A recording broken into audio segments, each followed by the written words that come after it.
नमस्कार, प्रणाम। इसमें से आप वाटर ट्यून्स।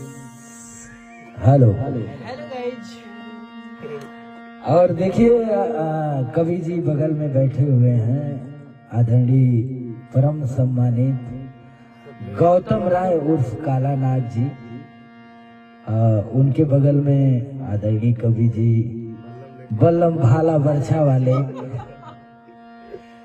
और म्यूजिक के क्षेत्र में अपना लोहा मनवा चुके हम लोगों के छोटे भाई। ये देखिए आप लोग, इनको क्या नाम पड़ेगा आपका? अभिराम पांडे जी। और कवि जी आप कुछ सुनाने की कोशिश कर रहे हैं। क्या सुनाएंगे बताइए।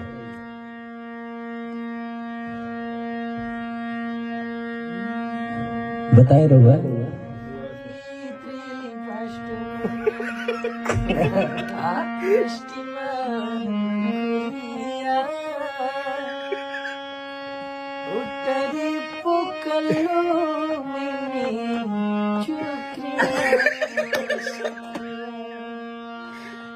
कुछ अलग लेके आ रहे हैं हम लोग। उड़िया भाषा गाना लीक हो जाए। सुनावा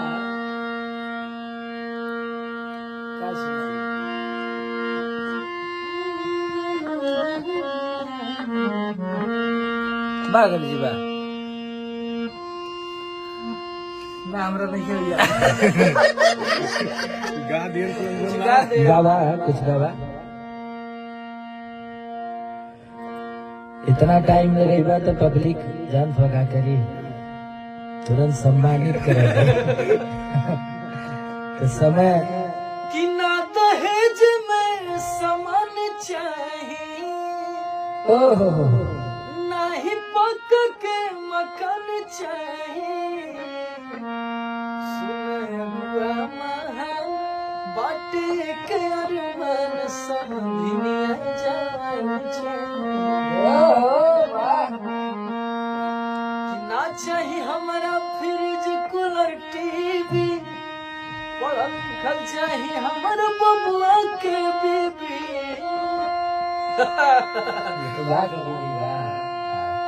कि उनके रूप मन चाहिए, उनके गुण गुणान चाहिए।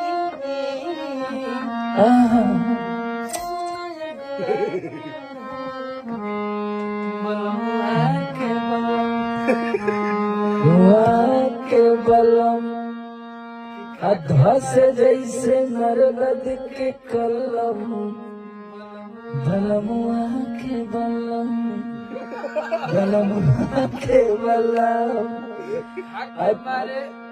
छील देला दहिया मुसल्लम, बलमुआ के बलम है बलम, ओ बलम है बलम आधा से जैसे नरगद के कलम, बलमुआ के बलम, बलमुआ के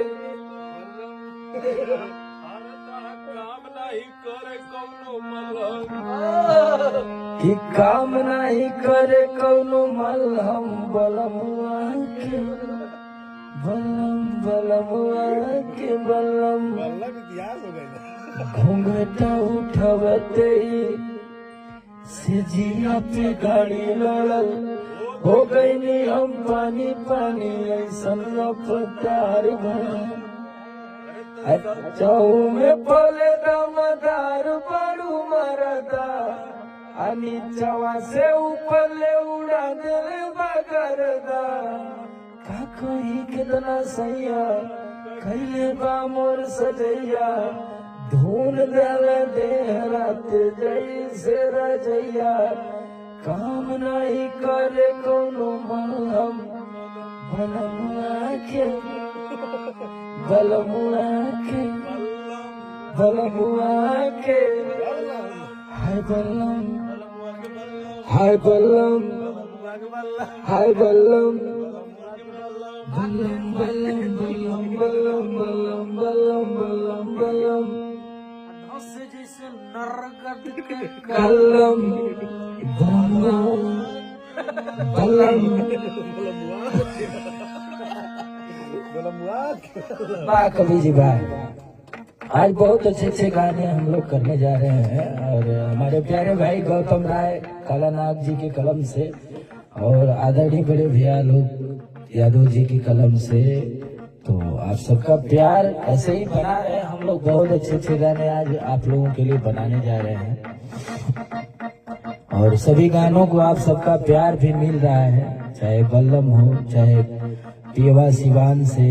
अभी वो भी गाना अच्छा चल रहा है, आप लोगों का प्यार मिल रहा है। अभी ये गाना 5 मिलियन वो भी पहुंच गया। कि मांगर मांगर की गावे मांगर,